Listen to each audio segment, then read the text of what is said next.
الحمد لله وكفى وسلام على عباده الذين اصطفى أما بعد فأعوذ بالله من الشيطان الرجيم بسم الله الرحمن الرحيم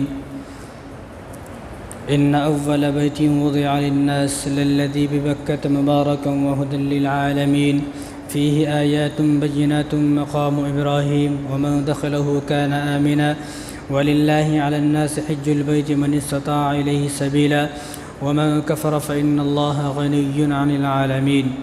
وقال تعالى في مقام آخر وأذن في الناس بالحج يأتوك رجالا وعلى كل ضامر يأتين من كل فج عميق. وقال النبي صلى الله عليه وسلم من حج لله فلم يرفث ولم يفسق رجع كيوم ولدته أمه. وقال النبي صلى الله عليه وسلم الحج المبرور ليس له جزاء إلا الجنة أو كما قال عليه الصلاة والسلام. میرے محترم دوستو، عزیز ساتھیو، اللہ تبارک و تعالیٰ نے قرآن کریم کے اندر فرمایا الحج اشہر معلومات، کہ حج کے جو مہینے ہیں وہ چند مہینے ہیں اور چند دن ہیں. اور یہ جو مہینے چل رہا ہے یہ حج کا مہینہ ہے کہ بہت سارے کیا سب کے سب حاجی جو ہے حج پر چلے گئے. تو اللہ تبارک و تعالیٰ سے دعا کریں کہ اللہ ان کے حج کو قبول فرمائے اور ان کے صدقے اللہ تبارک و تعالیٰ ہم سب کی مغفرت فرمائے، جو ہمارے زندہ ہیں اور جو اس دنیا سے چلے گئے ہیں ان تمام کی اللہ تبارک و تعالیٰ ان حاجیوں کی برکت سے مغفرت فرمائے. تو اللہ تعالیٰ نے فرمایا کہ جو حج کے مہینے ہیں وہ چند مہینے ہیں، چند دن ہیں. کون سے؟ شوال، ذوالقعدہ اور ذی الحجہ کے 10 دن. شوال کا پورا مہینہ حج کا ہے. شوال کے بعد ذوالقعدہ کا مہینہ آتا ہے، تو ذوالقعدہ کا مہینہ پورا مہینہ حج کا ہے. اس کے بعد ذی الحجہ کا مہینہ آتا ہے اور ذی الحجہ کے 10 دن حج کے ہیں. اچھا، یہ اتنا لمبا کیوں ہے؟ کیونکہ دیکھو اب ہم حج کو جاتے نا تو فلائٹ سے جاتے 4-5 گھنٹے میں پہنچ جاتے اور 24 گھنٹے کے اندر اپنے پورے کام ہو کے مدینہ کو چلے جاتے، یا جو بعد میں جا رہے ہیں تو مکے میں داخل ہو جاتے. لیکن پہلے ایسا نہیں تھا. پہلے جب لوگ جاتے تھے حج کرنے تو پانی کے ہوائی جہاز سے جاتے تھے، شپ میں جاتے تھے، سب کو معلوم ہے. تو یہاں سے عید پڑتے ہی فوراً چلتے تھے حج کرنے. تو وہاں پہنچتے پہنچتے کسی کو 1 مہینہ، کسی کو 1.5 مہینہ، کسی کو 2 مہینے ہوتے تھے. تو اصل حج تو وہ تھا کہ وہ اتنی مشقتوں سے لوگ حج کرنے جاتے تھے، وہ حج تھا. اور وہ ایک وقت تھا لوگ حج کر کے آتے تھے تو ان کے چہرے پر نور ہوتا تھا اور ان کی زندگی بھی بدلی ہوئی ہوتی تھی. ان کو دیکھ کے 10-50 آدمی بھی بدلتے تھے. لیکن اب حاجی حج کرنے جاتا ہے تو کیا بول کے جاتا ہے کہ میں تیرے کو آ کے دیکھتا ہوں. تو ایسے حج کی اللہ تبارک و تعالیٰ کو ضرورت نہیں ہے. تو پہلے وہ زمانے میں حج کو جاتے تھے لوگ تو 1 مہینہ لگتا تھا. تو اللہ تبارک و تعالیٰ کا کرم ہے، احسان ہے، فضل ہے کہ اللہ نے آج اس حج کو اتنا آسان بنا دیا کہ آدمی یہاں سے بیٹھتا ہے اور 4-5 گھنٹے میں جدے، اور وہاں سے 2-4 گھنٹے اور لگتے ہیں، پھر مکہ یا مدینہ آدمی پہنچ جاتا ہے. یعنی 24 گھنٹے کے اندر آدمی نے بیت اللہ شریف کی زیارت کر لی، یا 24 گھنٹے کے اندر مدینہ گئے تو روضہ مبارک کی بھی زیارت ہو گئی. صرف 24 گھنٹے. 24 گھنٹے پہلے انہیں ہندوستان میں تھا لیکن 24 گھنٹے کے بعد مدینہ میں ہے. تو عجیب بات ہے. تو یہ اللہ تبارک و تعالیٰ کا کرم ہے، اللہ تعالیٰ کا احسان ہے، فضل ہے. لیکن یہ جو مہینے ہیں یہ مہینے حج کے مہینے ہیں. تو بتانے کا میری بات کا مقصد صرف یہ ہوگا آج کہ جو لوگ حج کو چلے گئے وہ تو ٹھیک ہے، لیکن جو ہم لوگ ہیں، بد نصیب لوگ ہیں، وہ یہاں پر رہ کر کہ حج کی تمنائیں بھی نہیں کر سکتے کیا؟ یہاں پر رہ کر حج کی دعائیں کریں اور حج کی تمنا کریں. کیونکہ کل قیامت کے دن اللہ تبارک و تعالیٰ، قیامت کا دن ہوگا تو اللہ تعالیٰ کے سامنے تمام لوگ بیٹھے ہوں گے. تو اللہ تعالیٰ فرمائیں گے بھائی، نام لیں گے، بھائی فلاں فلاں فلاں فلاں آدمی اٹھ جاؤ، جنت میں جاؤ. تو وہ آدمی کہیں گے اللہ یا رسول، یا اللہ ہم جنت میں کیوں؟ ہمارا کون سا عمل ہے؟ کیونکہ جو آدمی جنت میں جائے گا تو ہر آدمی کو بتایا جائے گا کہ کس عمل کی بنا پر جنت میں جا رہا ہے.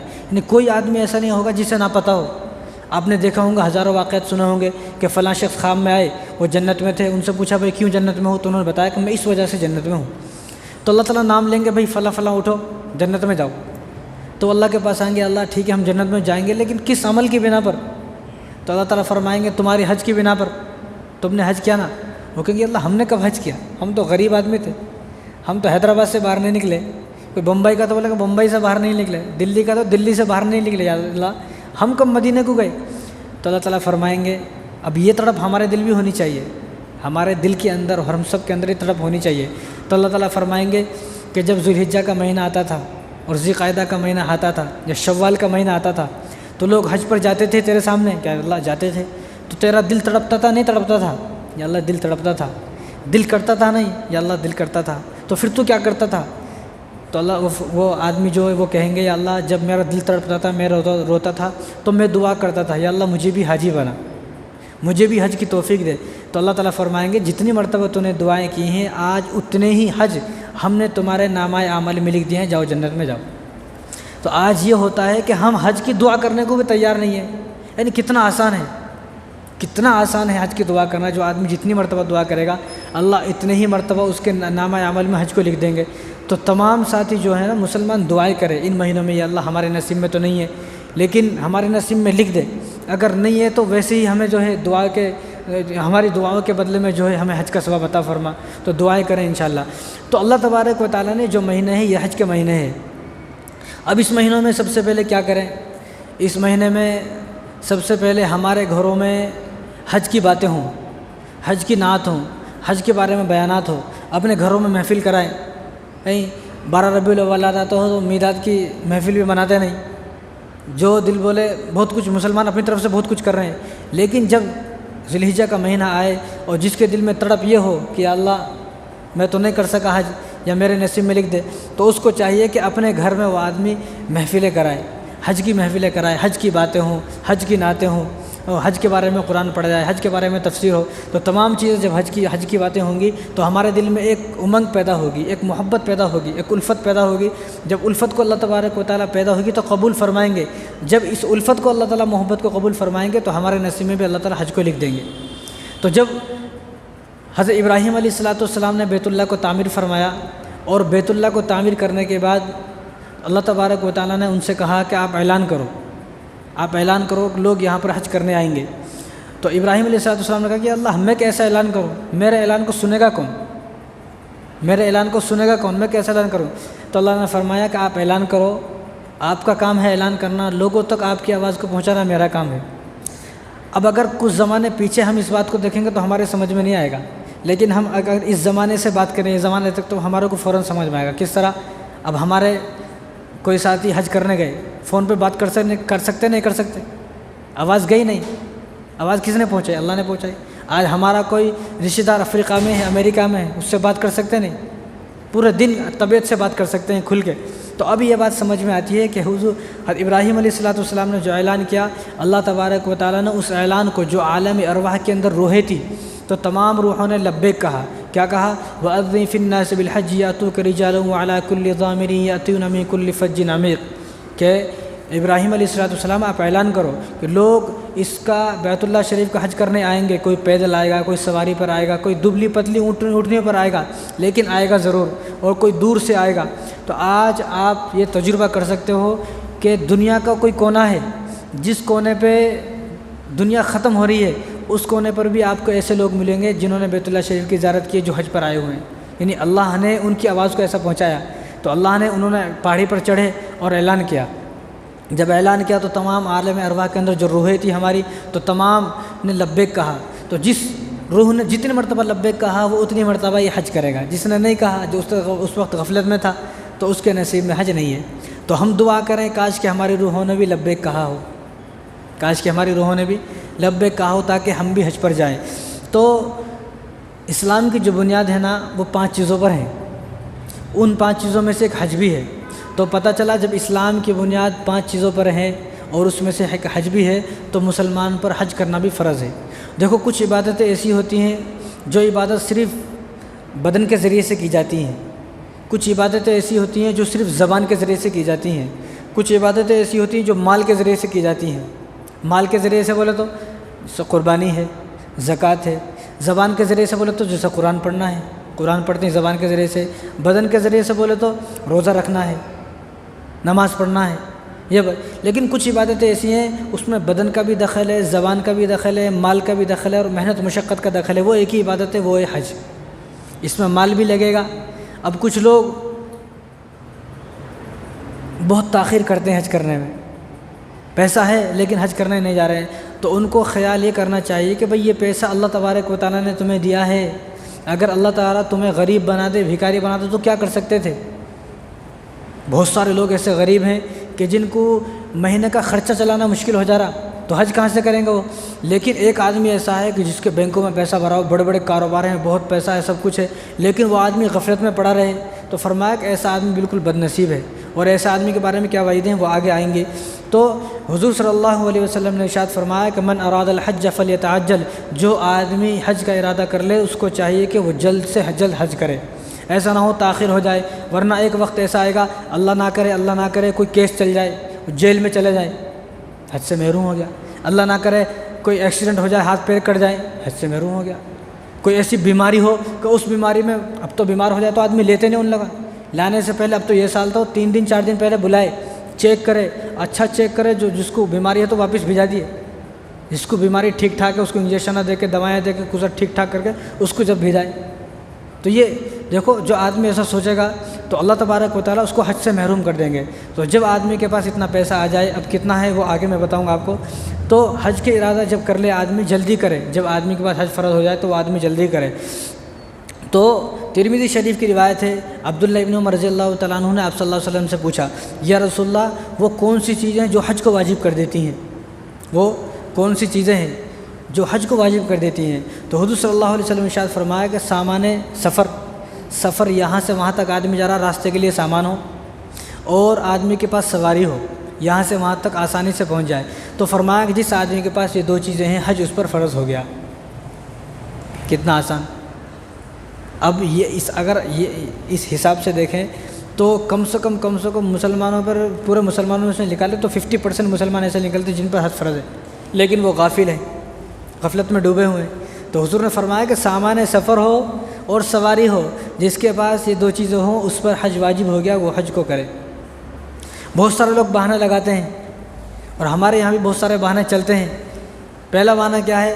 بھئی ہمارے گھر میں، ہمارے خاندان میں، ہمارے قبیلے میں اور ہماری بستی میں حج کو جانے کا ماحول نہیں ہے، کوئی بھی نہیں کہ تو ہم کیا جاتے؟ بہت سارے بہانے لگاتے، بھئی ہمارے خاندان میں سے تو کوئی بھی نہیں گئے نا، تو میں کہیں کو جانا، ہمارے یہاں یہ ماحول نہیں ہے حج کو جانے کا۔ تو بھئی ماحول نہیں ہے تو ماحول بناؤ، تم شروعات کرو۔ جب تم شروعات کرو گے اور تمہارے کو دیکھا دیکھ تمہارے خاندان کے لوگ جتنے بھی حج کرنے جائیں گے سب کا ثواب آپ کے نامہ عمل میں لکھا جائے گا۔ تو سب سے پہلے بہانہ لگاتے ہیں کہ ہمارا ماحول نہیں ہے۔ دوسرا بہانہ کیا لگاتے ہیں؟ ابھی تو میں نماز کا پابند نہیں ہوں، پہلے میں نماز کا پابند بنوں گا، پہلے میں نماز کو پابندی سے پڑھوں گا، جب میں اللہ تبارک و تعالیٰ کے پورے حقوق ادا کروں گا پھر میں حج کرنے جاؤں گا۔ بھئی نماز نہیں پڑھتا تو کیا ہوا؟ نہیں، نماز نہیں پڑھتا تو روزہ بھی نہیں رکھتا، نماز نہیں پڑھتا تو قرآن بھی نہیں پڑھتا، نماز نہیں پڑھتا تو قربانی بھی نہیں کرتا۔ بھئی جب جیسا سب کام چل رہے ہیں، اگر کوئی آدمی نماز نہیں پڑھتا اور وہ سوچے میں اپنی بیٹی کی شادی جب کروں گا جب میں نماز پڑھوں گا، تو ساری زندگی نماز نہیں پڑھتا، تو کیا ساری زندگی شادی نہیں کرتا؟ تو یہ سب شیطان کے دھوکے ہیں کہ میں جو ہے پہلے نماز کا پابند بن جاؤں پھر حج کروں گا۔ ایسا نہیں، نماز ایک الگ چیز ہے، وہ بھی فرض ہے، وہ بھی کرنا ہے، لیکن ایسا آدمی کو، جو آدمی یہ بولتا ہے کہ نماز کی پابندی میں کروں گا، اس کو تو ویسے ڈرنے کی ضرورت ہے۔ بھئی عمر نکلتی جا رہی ہے، کب نماز کا پابند بنے گا؟ اور جو ایک اور بہانہ لگاتے ہیں وہ یہ بہانہ لگاتے ہیں کہ ابھی تو میری بچی جو ہے، مجھے اپنی بچیوں کی شادی کرنی ہے، حالانکہ بچیوں کی رشتہ بھی نہیں ہوا، ابھی رسم کچھ بھی نہیں ہوا، بچے چھوٹے ہیں، لیکن بہانے سے مجھے بچوں کی شادی کرنی ہے۔ تو بچے جب ہوں گی تو جب ہو جائیں گی، جب شادی ہو جائے گی اللہ کرائے گا، لیکن اگر حج فرض ہے تو حج کو کرے۔ اور ایک اور بہانہ کیا لگاتے ہیں؟ بھئی میں ابھی گھر بناؤں گا، میں بھی دکان کھولوں گا، میں کاروبار کروں گا، میرا کاروبار ذرا پھیلنے دو، ابھی تو میری کھانے کمانے کی عمر ہے، مستی کرنے کی عمر ہے، ابھی تو میں سب کام کروں گا، اس کے بعد جا کے جو ہے حج کروں گا۔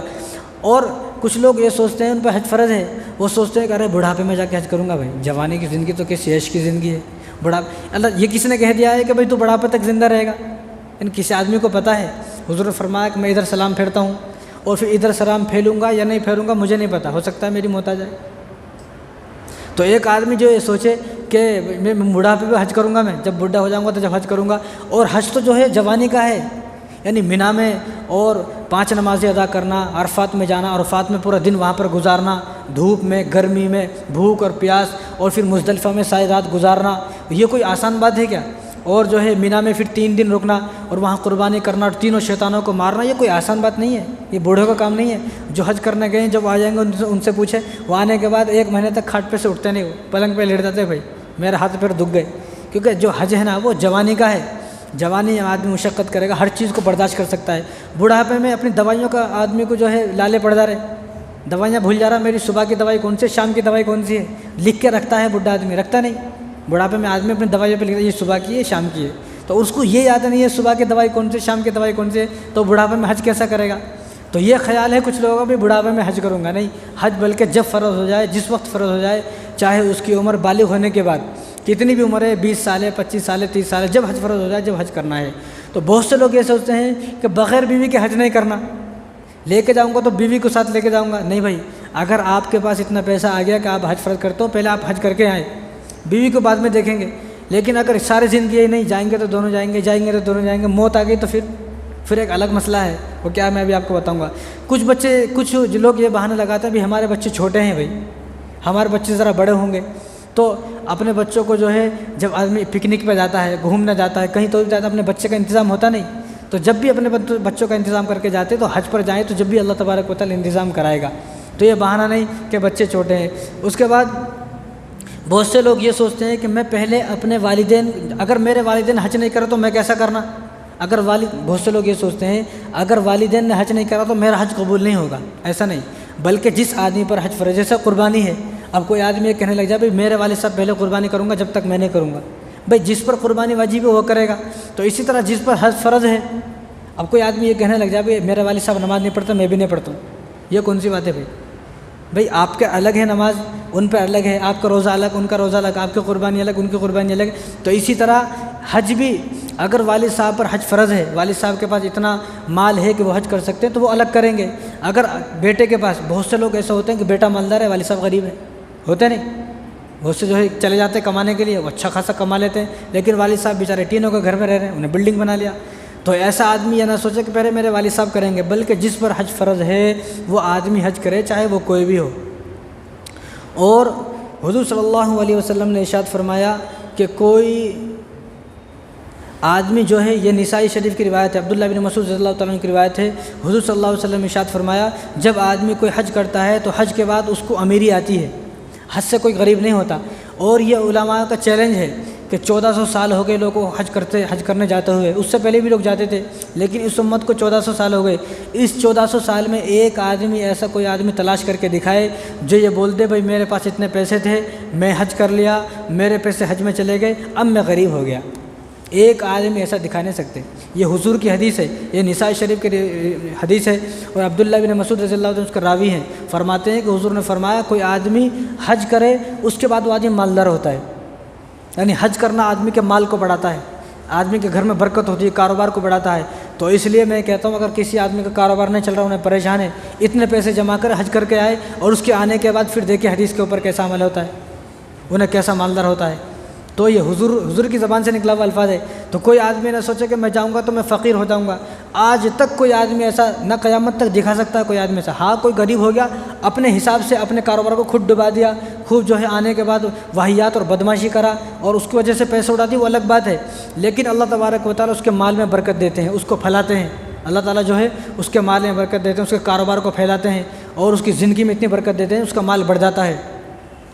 تو مردوں کا ہے، اب کوئی آدمی کمزور ہے، ضعیف ہے، بوڑھا ہے، بالکل نہیں جا سکتا، اتنا بوڑھا ہے کہ چلنا مشکل ہو جا رہا، یا عورت ہے، تو عائشہ رضی اللہ تعالیٰ عنہ حضور صلی اللہ علیہ وسلم کے پاس آئی، یا رسول اللہ یہ صحابہ جہاد میں جا رہے ہیں اور ان کو جو ہے وہ ثواب مل رہا ہے، اور لیکن بہت سارے لوگ ایسے ہیں مدینے کے اندر جو غریب ہیں، مطلب معذور ہیں، جن کو ہاتھ نہیں ہے، پیر نہیں ہے، بہت سارے لوگ ایسے ہیں جو اندھے ہیں، نابینا ہیں، اور عورتیں ہیں جو جہاد میں نہیں جاتی، تو یہ کیا کریں؟ تو حضور نے فرمایا کہ معذور جس کے ہاتھ نہیں ہے، آنکھ نہیں ہے، کان نہیں ہے، اور جو دیکھ نہیں سکتا، چل نہیں سکتا، جو عورتیں جہاد میں نہیں جا سکتی، تو حضور نے فرمایا ان کے لیے جہاد حج ہے، عورتوں کا جہاد حج ہے۔ اور حضور صلی اللہ علیہ وسلم نے ارشاد فرمایا، یہ کنز الاموال کی روایت ہے، حضور نے فرمایا کہ 20 مرتبہ جہاد کرنا ایک حج برابر ہے، 20 مرتبہ آدمی جہاد کو جائے اور ایک حج کرے، یہ دونوں برابر ہیں، کتنا بڑا ثواب ہے۔ آدمی ایک مرتبہ جہاد میں جائے تو وہ جہنم سے آزاد ہو جاتا ہے، تو 20 مرتبہ جہاد کرنا اور ایک مرتبہ حج کرنا یہ دونوں برابر ہیں، لیکن جائے گا وہ حج کرنے جس کو اللہ تبارک و تعالیٰ سے محبت ہوگی، جس کو حج میں مزہ آئے گا، لیکن یہ جو حج کی باتیں ہیں نا، یہاں سے سمجھ میں نہیں آتی، جب آدمی وہاں جاتا ہے تو جب اس کو سمجھ میں آتا ہے، وہ ہے نا کعبے پہ پڑی جب پہلی نظر کیا چیز ہے دنیا بھول گیا، تو وہ حقیقت ہے۔ لیکن جو لوگ جاتے ہیں ان سے پوچھو آپ، جب وہ جاتے ہیں بیت اللہ شریف کو دیکھتے ہیں تو ساری چیزوں کو بھول جاتے ہیں، سارے غم کو بھول جاتے ہیں، ان کو یاد ہی نہیں رہتا میری بیوی بچے بھی ہیں، انہیں تو یہاں آ کے دوبارہ شیطان بہکا دیتا ہے، غافل ہو جاتا ہے۔ لیکن جب آدمی وہاں جاتا ہے تو ساری دنیا بھول جاتا ہے وہ، اس لیے جو وہاں حج کرنے جاتے ہیں وہ کوئی فون نہیں کرتے، وہ ہفتے میں 10 دن میں ایک مرتبہ فون کرتے ہیں، چاہے آپ پوچھ لو کس سے بھی، آپ کس سے پوچھ سکتے ہو، بھائی آپ کے والد صاحب حج کرنے گئے کب آیا فون، وہ بولتے بھائی ہفتے میں 10 دن میں ایک مرتبہ فون کرتے ہیں، کیوں؟ وہاں یادش نہیں آتی بھائی، وہ ایسی جگہ ہے۔ تو ایسی جگہ جانے کی ہر آدمی کو تمنا ہونی چاہیے، لیکن جائے گا وہ کہ جس کو محبت ہوگی، جس کو مزہ آئے گا، جس کو جو ہے کعبے کی شریف کی دیکھنے کی تمنا ہوگی، مدینہ کی دیکھنے کی تمنا ہوگی، روضہ دیکھنے کی تمنا ہوگی، لیکن وہ جائے گا۔ تو حضور صلی اللہ علیہ وسلم نے ارشاد فرمایا، من حج للہ فلم یرفث ولم یفسق رجع کیوم ولدتہ امہ، کہ جو آدمی اس طرح حج کرے جس طرح حج کرنے کا حق ہے، یعنی حق کیا ہے کہ گناہوں سے بچے، وہاں جا کر بھی گناہ نہ کرے، بلکہ وہاں جا کر بھی کوئی ایسا کام نہ کرے جو اللہ کو ناراض کرنے والا کام ہو۔ تو فرمایا رجع کیوم ولدتہ امہ، کہ وہ اس طرح اپنے گناہوں سے پاک ہو جائے گا جیسا کہ آج ہی اپنی ماں کے پیٹ سے پیدا ہوا ہے، جیسا کہ آج ہی اپنی ماں کے پیٹ سے پیدا ہوا، اس طرح پاک ہو جائے گا۔ اور ایک حدیث میں فرمایا، الحج المبرور لیس لہ جزاء الا الجنہ، کہ حج مبرور جو ہے وہ اللہ تبارک و تعالیٰ کے پاس اس کے جو بدلہ ہے وہ صرف جنت ہے، حج کا بدلہ اللہ تبارک و تعالیٰ کے پاس صرف جنت اور کچھ نہیں، یعنی حج کیا اور حج میں تمام گناہوں سے بچا، اور اس کے اوپر کسی کا کوئی حق نہیں تھا، کسی کا قرضہ نہیں تھا، کسی کا دل دکھا کے نہیں گیا، اس کے بیوی بچے اس سے راضی ہیں، رشتہ دار راضی ہیں، سب راضی ہیں، اس کو بولتے ہیں حج مبرور۔ تو سب راضی ہیں، کسی کا کوئی حق نہیں ہے، کسی کا دل نہیں دکھایا، اور سب کے حق ادا کر کے گیا، سب کا قرضہ تھا تو قرضہ ادا کر کے گیا۔ تو اس طرح جو حج کرنے جائے گا تو فرمایا، الحج المبرور لیس لہ جزاء الا الجنہ، اس کا جو اللہ تبارک و تعالیٰ کے پاس ایک ہی بدلہ ہے وہ جنت ہے، جنت میں اللہ تبارک کو اس کو داخل فرما دیتے ہیں۔ اور حضور صلی اللہ علیہ وسلم نے ارشاد فرمایا کہ ایک وقت ایسا آئے گا کہ لوگ اخلاص سے حج کرنے نہیں جائیں گے، اخلاص ختم ہو جائے گا، اخلاص ختم ہو جائے گا۔ کس طرح؟ صحابہ نے پوچھا، تو نبی کریم صلی اللہ علیہ وسلم نے ارشاد فرمایا کہ مالدار لوگ حج کریں گے سیر و تفریح کے لیے، گھومنے کے لیے۔ کیسے جاتے چار مینار کو گھومنے، چلو بھائی گھوم کے آئیں گے۔ تو جن کے پاس مالدار ہوں گے، جن کے پاس بہت پیسہ ہے، تو وہ لوگ حج کرنے جائیں گے تفریح کے لیے، گھومنے کے لیے نہیں جانا، گھومنے کے لیے نہیں، بلکہ اس لیے کہ میرے اللہ کا حکم ہے، میں اپنے گناہوں کو معاف کرانے جا رہا ہوں۔ کس طرح معاف ہوتے میں ابھی آگے آپ کو بتاؤں گا۔ تو حضور نے فرمایا کہ جو مالدار لوگ ہیں وہ سیر و تفریح کے لیے جائیں گے، تو حضور نے فرمایا کہ تم سیر و تفریح کے لیے حج کرنے نہیں جانا۔ اور فرمایا جو اوسط درجے کے لوگ ہوں گے، جو نہ مالدار ہیں نہ غریب ہیں، وہ لوگ جائیں گے تجارت کرنے، وہ لوگ تجارت کرنے جائیں گے کہ کچھ یہاں سے لے کر وہاں بیچ دیا، کچھ وہاں سے لا کے یہاں بیچ دیے، کیونکہ کچھ چیزیں ایسی ہیں جو یہاں سستی ہیں وہاں مہنگی ہیں، کچھ چیزیں ایسی ہیں، بہت ساری چیزیں ایسی ہیں جو وہاں مہنگی یہاں سستی ہیں، تو انہیں تجارت کی غرض سے جائے گا، تھوڑا سامان یہاں سے لے جا کے وہاں بیچ دیا، تھوڑا سامان وہاں سے لا کے یہاں بیچ دیا۔ تو فرمایا کہ تم اس طرح سے بھی حج نہیں کرنا۔ اور تیسرا آدمی حضور نے فرمایا کہ کچھ لوگ ایسے ہوں گے جو مانگنے جائیں گے۔ کون ہے وہ؟ غریب آدمی۔ غریب، اب وہاں تو غریب نہیں ہے نا بھائی، وہاں تو زکوٰۃ کے لیے آدمی کو ڈھونڈنا پڑتا، بھائی تو غریب تو غریب تو غریب، جب مشکل سے غریب ملتا اس کو زکوٰۃ دیتے۔ تو غریب آدمی یہاں سے جائے گا مانگنے کے لیے، بھائی میں غریب ہوں، میرے کو دیو زکوٰۃ فطرہ، میرے کو دیو زکوٰۃ فطرہ، تو انہیں حج کرنے تھوڑی گیا۔ اور فرمایا کہ ایک جماعت ہو رہی ہے، وہ علماء کی جماعت ہے، اور حضور نے فرمایا کہ علماء کی جماعت ایسی ہوگی ایک کہ وہ اپنے نام کے لیے، اپنے مشہور ہونے کے لیے، اور اپنے جو ہے شہرت کے لیے، اور اپنے معروف ہونے کے لیے، نام و نمود کے لیے، دکھانے کے لیے حج کرنے جائیں گے کہ بھائی فلاں مولوی صاحب ہیں، انہیں ہر سال حج کرنے جاتے ہیں تاکہ نام ہو۔ تو حضور نے فرمایا کہ تم اس طرح سے حج کرنے نہیں جانا، بلکہ تم اس طرح حج کرنے جانا اللہ تعالیٰ کو راضی کرنے کے لیے، اپنے گناہوں کو معاف کرنے کے لیے، اپنے دل کو صرف صاف کر کے حج کرنے جانا، اور اخلاص سے حج کرنے جانا۔ حضور نے فرمایا کہ جو آدمی اخلاص سے حج کرے گا اللہ تبارک و تعالیٰ اسی کے حج کو قبول فرمائیں گے، جس کے دل میں یہ سیر و تفریح ہوگا، اور بھائی میں تجارت کرنے جا رہا ہوں، مانگنے جا رہا ہوں، اور نام کے لیے جا رہا ہوں، میرا نام ہو، بستیوں مجھے ہی بولے کہ میں بھی حج کر کے آیا ہوں، تو ایسے حج کی اللہ تبارک و تعالیٰ کو کوئی ضرورت نہیں ہے۔ ہر نبی نے وہاں کا سفر کیا ہے، کوئی نبی ایسا نہیں ہے کہ جس نبی نے حج نہ کیا ہو، ہر نبی نے حج کیا ہے۔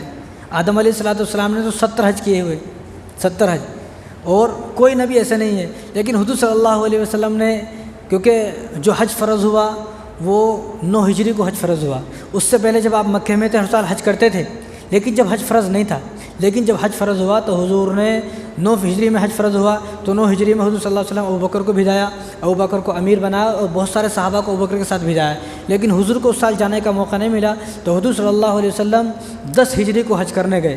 تو حضور صلی اللہ علیہ وسلم نے حج فرض ہونے کے بعد ایک مرتبہ حج کیا ہے، ایک ہی حج کیا ہے، اور حضور نے 4 عمرے کیے ہیں۔ کتنے عمرے؟ 4 عمرے کیے ہیں۔ آج ہمارے پاس اگر مال ہے تو ہم کتنے خوش نصیب ہیں کہ ہم جو ہے جب دل کرے جب حج کر سکتے ہیں، جب دل کرے جب عمرہ کر سکتے ہیں۔ بھائی عمرہ تو اتنا مہنگا نہیں ہے نا، چلو حج تو مہنگا ہو گیا، آج بہانہ لگاتے بھائی حج بہت مہنگا ہو گیا، بھائی آگے جا کے اور مہنگا ہوگا۔ اب 4.5 لاکھ 4 لاکھ میں ایک آدمی کو ہے تو آگے جا کے اور مہنگا ہوگا، یہ مہنگائی کا دور ہے، سب کو پتہ ہے۔ تو جو آدمی یہ بولتا بھائی بہت مہنگا ہو گیا، اگر وہ آدمی پہلے مالدار تھا تو اسے پہلے حج کرنا تھا جب سستا تھا، لیکن جب تو نے نہیں کرا تو تیری سزا یہ ہے کہ حج اللہ تعالیٰ نے مہنگا کر دیا، یہ اور مہنگا ہوگا۔ بھائی سب چیزیں مہنگی ہو رہی نہیں، پیٹرول مہنگا ہو رہا، ترکاری مہنگی ہو رہی، دال چاول سب مہنگا ہو رہا، تو حج کیسا سستا ہوگا؟ حج بھی مہنگا ہوگا، آگے جا کے اور مہنگا ہوگا، سستا نہیں ہوگا۔ بلکہ اس لیے جلدی کوشش کرنی چاہیے، اگر کسی پر حج فرض ہے وہ فوراً جلد سے جلد جو ہے حج کرے۔ ابراہیم بن ادہم رحمۃ اللہ علیہ ایک بزرگ ہیں، یعنی حج کرنے کا ان کو عجیب شوق تھا۔ وہ کس طرح حج کرے؟ بلخ بغداد میں ہے غالباً، تو اپنے شہر سے چلے حج کرنے، اور بیت اللہ شریف 2.5 سال میں پہنچے۔ کتنے؟ 2.5 سال میں، حالانکہ وہاں سے قریبی چھو۔ کیسا پہنچے 2.5 سال میں؟ کہ میں اپنے اللہ کے گھر جا رہا ہوں، مجھے اللہ نے بلایا ہے تو میں ایسے نہیں جاؤں گا جس طرح لوگ جاتے ہیں۔ آج ہم کیسے جا رہے ہیں؟ گانے سنتے ہوئے۔ حاجیوں کا بھی یہ حال ہے، استغفر اللہ بتانے میں شرم آتی ہے، میں تو یہاں یہ ممبر پہ یہ باتیں نہیں کر سکتا، لیکن حاجیوں کا بھی یہ حال ہے، گئے آنے کے بعد چند دن ایسے رہتے دوبارہ پھر وہی بدماشی شروع۔ اور حضور نے فرمایا کہ آدمی حج کر کے آیا اور حج کرنے کی قبول ہونے کی 2 نشانی ہے۔ کتنی نشانی؟ 2 نشانی ہے۔ ایک نشانی یہ ہے کہ وہ آدمی مالدار ہوگا، اگر اس کا حج قبول ہوا ہے تو وہ آدمی مالدار ہوگا۔ دوسری نشانی یہ ہے کہ اس کی زندگی پوری پلٹ جائے گی، وہ خود حیران ہو جائے گا یہ کیا ہوا۔ یعنی ایک آدمی شراب پیتا تھا، انہیں شراب چھوڑ دیا، اگر انہیں پھر 1-2 سال تک شراب نہیں پیا تو انہیں خود حیران ہو جائے گا بھئی یہ عادت کیسے چھوڑ گئی۔ تو اس طرح اس کی زندگی پلٹ جائے گی، لوگ اس کو دیکھ کر عبرت حاصل کریں گے، لوگ اس کی مثال دیں گے، اس کی پوری زندگی پلٹ جائے گی۔ اگر اس کی زندگی نہیں پلٹ رہی اور انہیں آنے کے بعد مالدار نہیں ہوا تو سمجھ لے میرا حج قبول نہیں ہوا۔ یعنی حضور نے نشانی بھی بتا دی۔ تو ابراہیم بن ادہم نے فرمایا کہ میں اس طرح حج کرنے نہیں جاؤں گا جس طرح لوگ جاتے ہیں۔ میں کیسے جاؤں گا؟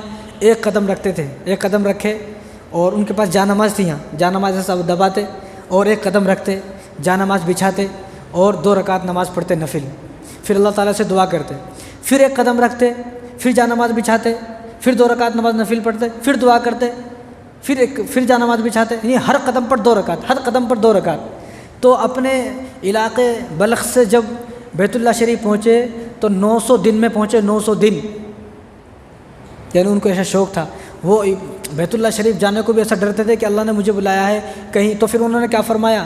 بیت اللہ شریف کو 2.5 سال میں پہنچے، 900 دن میں جب بیت اللہ شریف پہنچے تو اللہ سے کہا یا اللہ میری مغفرت فرما، اور فرمایا یا اللہ لوگ یہاں اونٹوں پر آتے ہیں، لوگ یہاں خچروں پر آتے ہیں، لوگ یہاں سواریوں پر آتے ہیں، لوگ یہاں اپنے پیروں سے چل کر آتے ہیں، لیکن میں اپنے پیروں سے چل کر نہیں، میں پلکوں کے بل آیا ہوں یہاں پر، میں پلکوں کے بل یہاں پر آیا ہوں، یا اللہ میرے حج کو قبول فرما۔ یعنی اتنی مشقت سے گئے، اس کے بعد بھی اللہ سے دعا کریں اللہ میرے حج کو قبول فرما، یا ہم ایروپلین سے اڑ کر جا رہے ہیں پھر بھی ایک مرتبہ دعا نہیں کر رہے اللہ حج کو قبول فرما، کیوں؟ کیونکہ جب انہیں یہاں سے چلانا، انہیں جب ہی سوچ لیا میری مغفرت ہو گئی۔ اور آدمی کو بچنا ہے سود اور حرام پیسے سے، حرام پیسے سے تو حج کرنا جائز ہی نہیں ہے، حرام پیسے یا مسجد میں دینا جائز نہیں، امام صاحب کو دینا جائز نہیں، قربانی کرنا جائز نہیں، زکوٰۃ دینا جائز نہیں ہے، فطرہ دینا جائز نہیں ہے۔ جب اتنی چھوٹی چیز فطرہ تو کتنی چھوٹی چیز ہے بھائی، 75 روپے ایک آدمی کو فطرہ ہے۔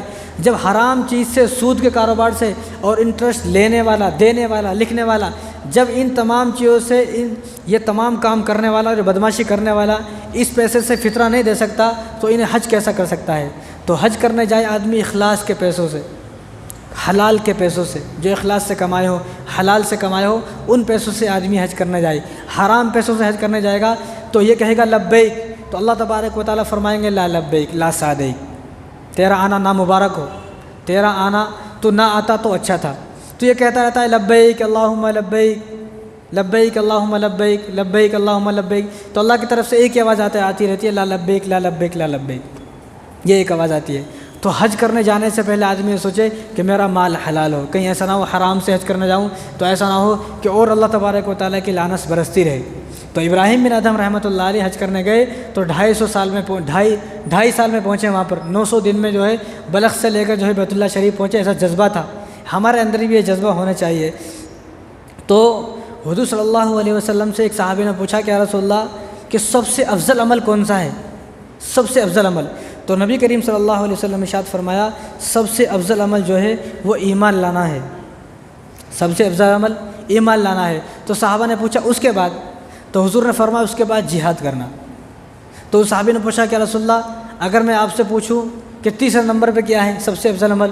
تو اس وقت حضور صلی اللہ علیہ وسلم نے ارشاد فرمایا کہ ان دونوں کے بعد سب سے افضل عمل جو ہے حج کرنا ہے، سب سے افضل عمل ایمان کا حج کرنا ہے۔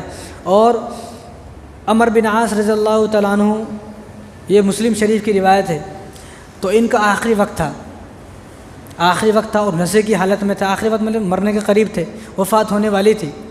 تو ان کے پاس جو لوگ بیٹھے ہوئے تھے ان کا کہا میرے پاس آؤ متوجہ ہو، میرے پاس آؤ اور متوجہ ہو۔ تو تمام لوگ ان کے پاس گئے، کان لگایا، کہا یہ مسلم شریف کی روایت ہے۔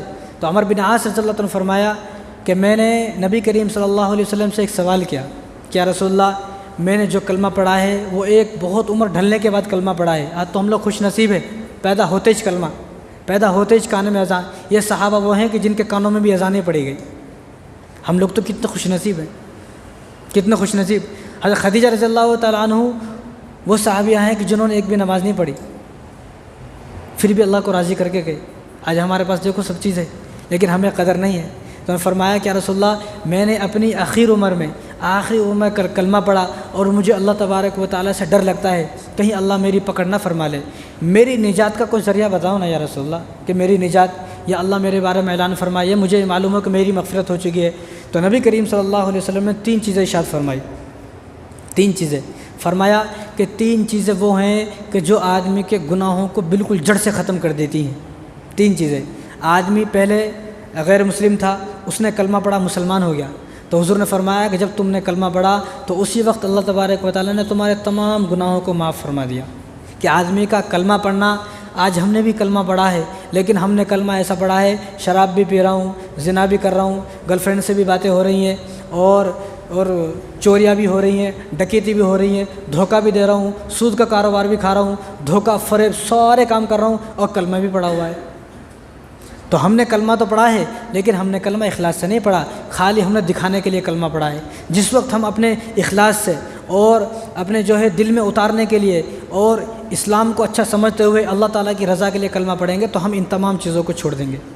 تو فرمایا حضور نے کہ کلمہ پڑھنا آدمی کے پچھلے تمام گناہوں کو معاف فرما دیتا ہے۔ اور دوسرا فرمایا ہجرت کرنا، جب آدمی دین کے لیے ہجرت کرتا ہے تو اس کا ہجرت کرنا اللہ تبارک و تعالیٰ جو ہجرت کرنے کی برکت سے اس کے پچھلے گناہوں کو جڑ سے ختم فرما دیتے ہیں۔ اور تیسرا فرمایا کہ جو آدمی حج کرتا ہے، جو آدمی حج کرے تو حج کرنے والے کی بھی اللہ تبارک و تعالیٰ گناہوں کو جڑ سے ختم فرما دیتے ہیں۔ اور عبداللہ بن عباس رضی اللہ تعالیٰ عنہ کا بھی آخری وقت تھا تو انہوں نے اپنی اولاد کو بلایا، اپنے اولاد اور اپنے جو ہے بیوی بچوں کو سب کو بلایا اور فرمایا کہ تم میرے پاس آؤ اور میں تمہیں ایک وصیت کرنا چاہتا ہوں، ایک بات بتانا چاہتا ہوں جو میرے حضور نے مجھ سے فرمائی ہے۔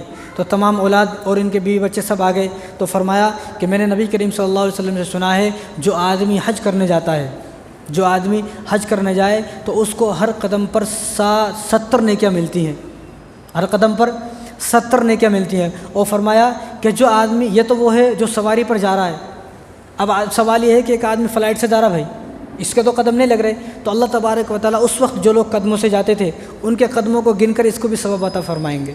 یہ اللہ کا کرم ہے دیکھو۔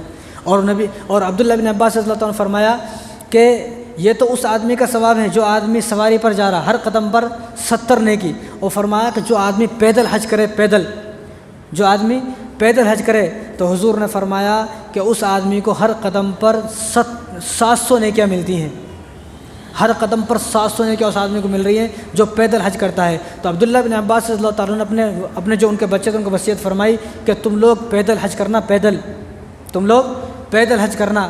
اور مجھے بڑا دکھ ہے ان لوگوں پر جو پیدل حج نہیں کرتے۔ حضرت امام حسین رضی اللہ تعالیٰ عنہ نے، امام حسن رضی اللہ تعالیٰ عنہ نے جو ہے دونوں بھائیوں نے پیدل مدینے سے مکے پیدل جاتے تھے، اور کتنے حج کرے دونوں بھائیوں نے؟ 25 حج کرے پیدل۔ کتنے؟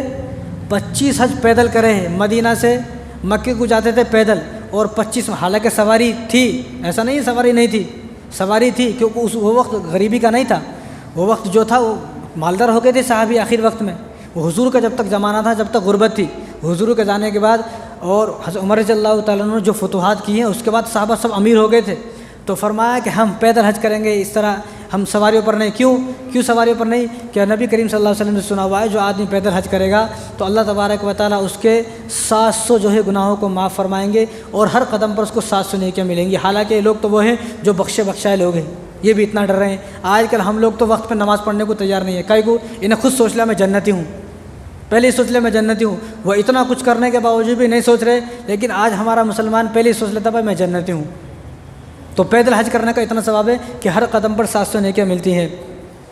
اور نبی کریم صلی اللہ علیہ وسلم ارشاد فرمایا جو آدمی حج کرنے جاتا ہے تو فرشتے اس کی لائن، فرشتے جو ہے اس راستے پر کھڑے ہوتے ہیں، تمام فرشتے اس سے مسافہ کرتے ہیں، تمام فرشتے اس سے مسافہ کرتے ہیں۔ اور نبی کریم صلی اللہ علیہ وسلم ارشاد فرمایا کہ دنیا میں جماعتیں ہیں، دیکھو بھئی یہ فلاں کی جماعت، یہ فلاں کی جماعت، یہ فلاں فرقے کا، فلاں فرقے کا، تو جو حاجی ہوتے ہیں اور وہ اللہ تبارک و تعالیٰ کی جماعت ہوتی ہے، تو اللہ فرماتے ہیں کہ یہ میری جماعت ہے، جو لوگ حج کرنے آئے ہیں اللہ ان کو اشارہ کر کے طرف فرماتے ہیں یہ میری جماعت ہے، میری جماعت۔ تو یہ تو کچھ فضائل ہیں حج کرنے کے، تو میں آپ کو حج کس پر فرض ہے، حج جو ہے کس پر فرض ہے؟ حج اللہ تبارک و تعالیٰ نے قرآن کریم کے اندر فرمایا کہ وَلِلَّهِ عَلَى النَّاسِ حِجُّ الْبَيْتِ مَنِ اسْتَطَاعَ إِلَيْهِ سَبِيلًا وَمَنْ كَفَرَ فَإِنَّ اللَّهَ غَنِيٌّ عَنِ الْعَالَمِينَ۔ اللہ نے فرمایا کہ جس آدمی کے پاس اتنا سامان ہو اور اتنا پیسہ ہو، اور کہ وہ ان پیسے سے مدینے اور مکے تک سفر کر سکتا ہو، بیت اللہ شریف تک سفر کر سکتا ہو، اور جو اس کے گھر پیچھے رہ گئے ہیں اس کے بیوی بچے، ان کو جب تک وہ آئے ان کو کھانا پینا دے سکتا ہو، جس آدمی کے پاس اتنا پیسہ ہے اس آدمی کے اوپر حج فرض ہے۔ آج کل کیا بولتے ہیں بیٹی کی شادی کروں گا، دکان بناؤں گا، کاروبار بناؤں گا، یہ کروں گا وہ کروں گا، یہ سب چیزیں نہیں ہیں بھائی۔ اللہ تبارک و تعالیٰ نے صرف وَلِلَّهِ عَلَى النَّاسِ حِجُّ الْبَيْتِ مَنِ اسْتَطَاعَ إِلَيْهِ سَبِيلًا کہ جس آدمی کے پاس اتنا پیسہ ہو کہ وہ حج کرنے آ سکتا ہو، اس کے پاس سامان سفر ہو، راستے کا سامان کا سفر ہو، اور جو اس کے پیچھے بیوی بچے رہ جائیں ان کو خرچہ ہو ان کو اٹھانے کے لیے کہ 40 دن کے بعد جب یہ لوٹ کر آئے گا ان کے پاس اتنا خرچہ ہو کہ بیوی بچے اس کے جانے کے بعد اپنا خرچہ اٹھا سکتے ہو، تو ایسے آدمی کے اوپر حج فرض ہے۔ اب ہم اگر تلاش کریں گے تو ہمارے معاشرے میں ایسے بہت سارے لوگ ہیں، نہیں، آج ہم نے بلڈنگ بنائی ہے 4 منزلہ، اور 4 منزلہ بلڈنگ بنی ہے 50 لاکھ میں، بھائی ٹینوں کے گھر میں بھی تو رہ رہے ہیں لوگ، جھگی میں بھی تو رہ رہے ہیں لوگ، یہ تو اللہ نے نہیں کہا بھائی تو بلڈنگ بنا۔ یہ بلڈنگ بنانے سے پہلے یہ سوچنا تھا کہ حج مجھ پر فرض ہے یا نہیں ہے۔ 10 لاکھ 20 لاکھ 15 لاکھ کی کار لے لیے، یعنی حج نہیں کیا پہلے کار لینی، کار ضرورت ہے بھائی، جس کار کا قرآن میں ذکر نہیں ہے، حدیث میں ذکر نہیں ہے، اس کار کو تو نے ضروری سمجھا، لیکن جس چیز کا قرآن میں ذکر ہے اور جس چیز کا حدیث مبارکہ میں ذکر ہے اس کو ضروری نہیں سمجھا، تو اس سے پتہ چلتا ہے کہ میں مومن ہوں یا نہیں ہوں۔ تو ہر اس آدمی پر، جو آدمی پر اتنا پیسہ ہے کہ وہ وہاں جا سکتا ہو آسانی سے، اور پیچھے جو اس کے گھر والے ہیں وہ آرام سے کھا سکتے ہو، ہر ایسے آدمی پر حج فرض ہے۔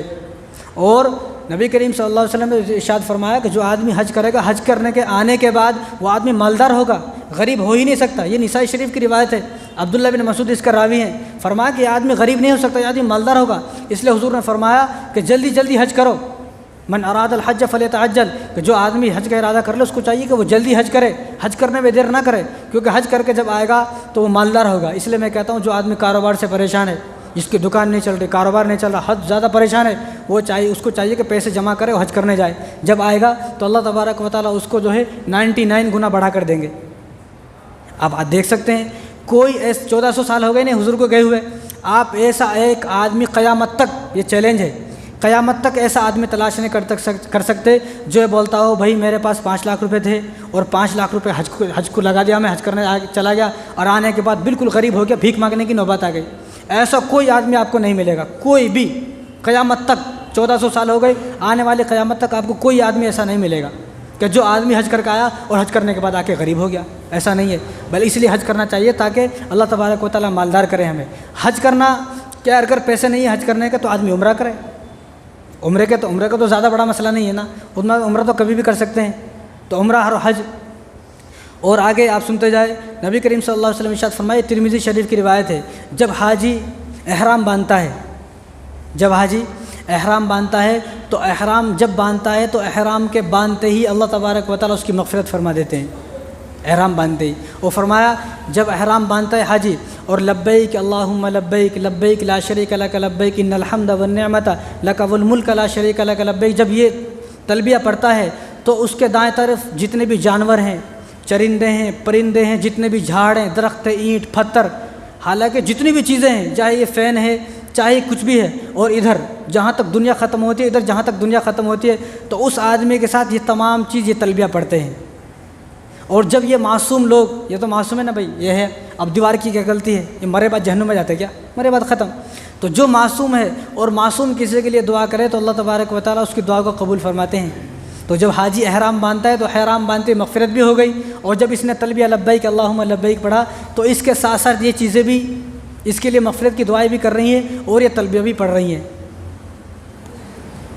اور دوسری بات، نبی کریم صلی اللہ علیہ وسلم ارشاد فرمائے، ابن ماجہ کی روایت ہے کہ جو آدمی احرام باندھ لیا، احرام باندھنے کے بعد دن میں باندھا، اب سورج جو ہے وہ غروب ہوگا، تو سورج جب غروب ہوگا تو اس کے تمام گناہوں کو لے کر غروب ہوگا، یعنی مغفرت ہو گئی، اور سورج اس کے تمام گناہوں کو لے کر ختم۔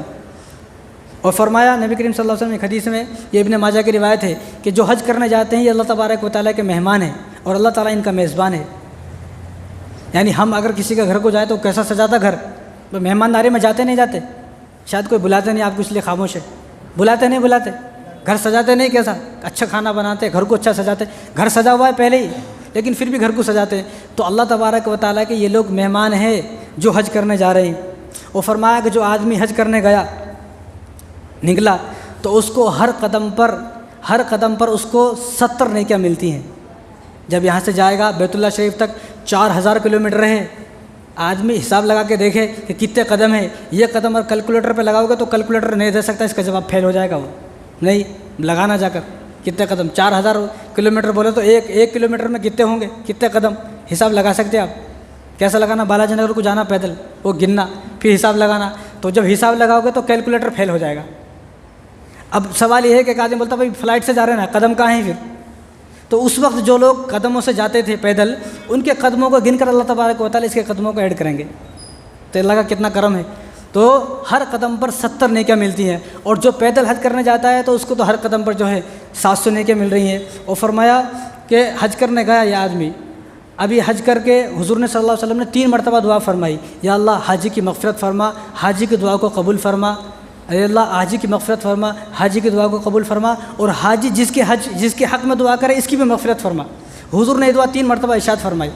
تو حاجی جو حج کرنے جا رہے ہیں ان سے دعا کے لیے کہیں بھائی آپ میرے لیے دعا کریں ذرا، ان کو پرچی میں دے دے، کیونکہ حاجی جب حج کرنے جائے گا وہاں دعا کرے گا، یہ حضور کی دعا ہے۔ حضور نے 3 مرتبہ، 1 مرتبہ کر دی تو بس ہے، 3 مرتبہ دعا کرے کہ اللہ حاجی کی مغفرت فرما، حاجی کی دعا کو قبول فرما، اور یہ جس کے حق میں دعا کرے اس کی بھی مغفرت کر دے، پہلی بات۔ دوسری بات، حضور نے فرمایا جو آدمی حج کرنے گیا، حاجی حج کر کے آ گیا، تو اللہ تعالیٰ اس کو قیامت کے دن حق دیں گے تو 400 آدمیوں کو لے کے جنت میں چلے جا۔ 400 آدمی، ایک خاندان میں کتنے آدمی رہتے؟ 400-500 آدمی رہتے خاندان میں، نہیں زیادہ تو نہیں رہتے، زیادہ تو پھر وہ دوستہ رہتے، ادھر ادھر کے رہتے۔ آپ دعوت کریں نا، کتنے آدمی کی دعوت ہوتی پھر؟ تو 400 آدمی ایک حاجی 400 آدمی کو جنت میں لے کر جائے گا۔ اور نبی کریم صلی اللہ علیہ وسلم نے ارشاد فرمایا جب آدمی بیت اللہ شریف کو جائے حج کرنے، تو بیت اللہ شریف کو پہلی مرتبہ دیکھا، تو بیت اللہ شریف کو دیکھتے ہی جو آدمی دعا کرتا ہے تو اللہ تبارک و تعالیٰ اس دعا کو 100% قبول فرماتے ہیں، 100%۔ کیونکہ جب امام اعظم ابو حنیفہ رحمۃ اللہ علیہ حج کرنے گئے تو انہوں نے آنکھیں بند کر کے گئے، کھڑے ہوئے بیت اللہ شریف کی طرف آنکھیں کھولا تو سب سے پہلے دعا کی، یا اللہ مجھے مستجاب الدعوات بنا، مجھے مستجاب الدعوات بولے تو یا اللہ میری دعا کو اتنا قابل قبول بنا، میں جو دعا کروں وہ قبول کر دوں۔ ہم لوگوں تو کیا رولس مانگ لیتے، ایک فراری مانگ لیتے، ذرا 5 فلور کی بلڈنگ مانگ لیتے، نہیں، اللہ سے خاتمہ بالخیر کی دعا کرنا۔ تو یہ حدیث ہے، حضور نے فرمایا آپ سب کو اللہ تبارک و تعالیٰ حج کرائے، زور سے نہیں بول رہے آمین، شاید جانا نہیں ہے، اللہ تعالیٰ آپ سب کو حج کرائے، حج نہیں ہے تو اللہ تعالیٰ آپ سب کو عمرے کرائے۔ اگر یہ بھی نصیب میں نہیں ہے تو کم سے کم جو حج کرنے گئے ہیں ان کی دعاؤں میں ہمارا حصہ شامل نصیب فرما کر ان کے بدولت ان کی برکت سے ہماری مغفرت تو فرمائے اللہ، اور آپ سب کے صدقے سے اللہ تعالیٰ مجھے بھی حج کرائے، عمرہ کرائے۔ تو کعبے کو دیکھتے ہی جب آپ لوگ جاؤں گے انشاءاللہ اللہ سب کو بھی جائے، تو جب جائیں گے تو کعبے کو دیکھتے ہی سب سے پہلے ایک دعا کو پہلے ہی یہاں سے یاد کر کے لے کے جائیں کہ مجھے کعبے کو دیکھتے ہی یہ دعا کرنا ہے۔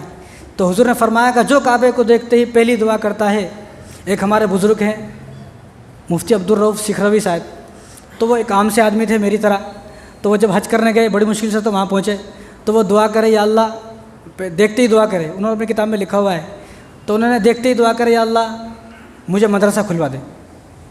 مجھے آج ان کا پاکستان میں بہت بڑا مدرسہ ہے، یہ خود اپنی کتاب میں لکھتا ہے کہ میں نے خود تجربہ کیا ہے، میں نے خود یہ تجربہ کیا ہے کہ جو آدمی بیت اللہ شریف کو، اس لیے بیت اللہ شریف کو جب جائیں گے تو ایک دعا پہلے ہی یاد کر کے لے کے جائے، جب بیت اللہ شریف کو دیکھے تو اس دعا کو بول دے، تو انشاءاللہ اللہ تبارک و تعالیٰ جو ہے اس دعا کو قبول فرمائیں گے۔ اور فرمایا کہ جب آدمی طواف کرتا ہے بیت اللہ شریف کا تو طواف کرنے پر اس کے 70,000 گناہ معاف ہوتے ہیں، طواف کے ہر قدم پر اس کے 70,000 گناہ معاف، 70,000 نیکی اس کو ملتی ہے، اور 70,000 درجے اس کے بلند ہوتے ہیں، 70,000 ہر قدم پر، اور ہر قدم پر 500 سال جہنم سے دور ہو جاتا ہے، ہر قدم پر 500 سال جہنم سے دور۔ ایک طواف کتنا لمبا رہتا، ذرا حاجی حج کرنے کے پوچھو ذرا، 1 گھنٹہ لگتا کہ نہیں لگتا؟ جب پھر کے آتے ہیں ایسا نہیں چھوٹا ہے یوں پھر کے ایک دم زب بول کے آگے، یہ مسجد کو پھرو تو 1 منٹ میں آ سکتے، وہاں ایسا نہیں ہے، وہاں تو بہت بھیڑ ہوتی ہے، جو حج کرنے کو ان کو پوچھو۔ تو ہر قدم پر 70,000 گناہ معاف ہو رہے ہیں، 70,000 نیکیاں مل رہی ہیں، اور 70,000 درجے بلند ہو رہے ہیں، اور ہر قدم پر 500 سال جہنم سے دور ہو رہا ہے۔ جب یہ سب فضائل ہمارے سامنے آ گئے، پھر بھی جس آدمی پر حج فرض حج نہ کرے تو بھئی اس کی غفلت کا کیا بول سکتے اس غفلت کے بارے میں، وہ آدمی تو بد نصیب ہے۔ اور آگے فرمایا جب طواف کرتا ہے، جب ایک طواف شروع ہوتا ہے مقام ابراہیم سے۔ اب مقام ابراہیم کیا ہے، حجر اسود کیا ہے، یہ باتیں میں نے رکھی ہوئی ہیں، یہ بہت لمبا ہے، تو میں کسی اور جمعہ کو انشاءاللہ اس کے بارے میں بتاؤں گا۔ تو مقام ابراہیم سے جب حج کر کے واپس پلٹ کے آتا ہے تو حکم یہ ہے کہ یہاں پر 2 رکعت نماز پڑھے۔ جب یہاں پر یہ 2 رکعت نماز ادا کرتا ہے نفل 2 رکعت، تو اس کو 4 غلام، اسماعیل علیہ السلام کی اولاد میں سے 4 غلام آزاد کرنے کا ثواب ملتا ہے، 4 غلام آزاد۔ اب غلام آزاد بولے تو ہمارے کو سمجھ میں نہیں آتا، چلو میں آپ کو شارٹ میں بتاتا ہوں۔ ایک آدمی غریب ہمارے پاس آیا، غریب یہاں، اب وہ آیا تو ہم لوگ اس کی شادی کرائے، اس کو گھر بنا کے دیے، اس کو کاروبار کر کے دیے۔ یہ کر سکتا ہے کوئی آج ایسا؟ آج کل کوئی اپنے امام صاحب کو 100 روپے دے کے راضی نہیں آدمی، یہ کیسے کرے گا؟ تو یہ غلام آزاد کرنے کا مطلب یہ ہے کہ آدمی جو آیا اس کو شادی کرانا، اس کو گھر دینا اور اس کا کاروبار دینا، کتنا مشکل کام ہے۔ یا اپنے کاروبار کے لالے پڑ جا رہے ہیں، اپنا کاروبار نہیں چل رہا بھائی، دوسروں کا کاروبار کیسے کرائیں گے؟ تو یہ غلام آزاد کرنے کا مطلب ہے۔ تو 4 غلام آزاد کرنے کا ثواب ہے اس کو، جو طواف کر کے یہاں آ کے 2 رکعت نماز پڑھتا ہے صرف۔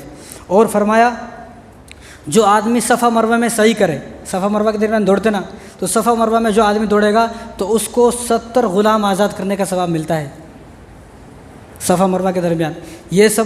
اور فرمایا کہ جب آدمی کنکری مارتا ہے شیطان کو، 3 شیطان ہیں نا مینا میں، تو 3 دن تک وہاں رہتے ہیں مینا میں، تو 3 جب ایک کنکری مارتا ہے تینوں شیطان کو، تو ہر کنکری پر وہ گناہ معاف ہوتا ہے جس گناہ کی وجہ سے وہ جہنم میں جانے والا ہے، جس گناہ کی وجہ سے جہنم اس کو لکھ دیا گیا ہے، یہ جہنم واجب ہو چکی ہے، یعنی کبیرہ گناہ، تو ہر کنکری پر اس کو کبیرہ گناہ ایک معاف ہوتا ہے، تو جتنی کنکری مارے گا اتنے کبیرہ گناہ معاف۔ تو اب حج کریں گے نہیں کریں گے؟ انشاءاللہ کریں گے انشاءاللہ، اللہ تعالیٰ سب کو حج کرائے۔ اور فرمایا جب حج ہو گیا، قربانی ہو گئی، تو اس کے بعد آدمی سر کو مڑاتا نہیں، گھنڈو ہوتا نہیں وہاں پر، جو آدمی بال کٹاتا ہے تو فرمایا کہ ہر بال کے بدلے میں اس کو 1 نیکی ملے گی۔ کتنے بال ہیں گن سکتا کوئی؟ لاکھوں بال ہیں ہمارے سر میں، تو جتنے اس کے بال ہیں ہر بال کے بدلے میں اس کو 1 نیکی ملے گی۔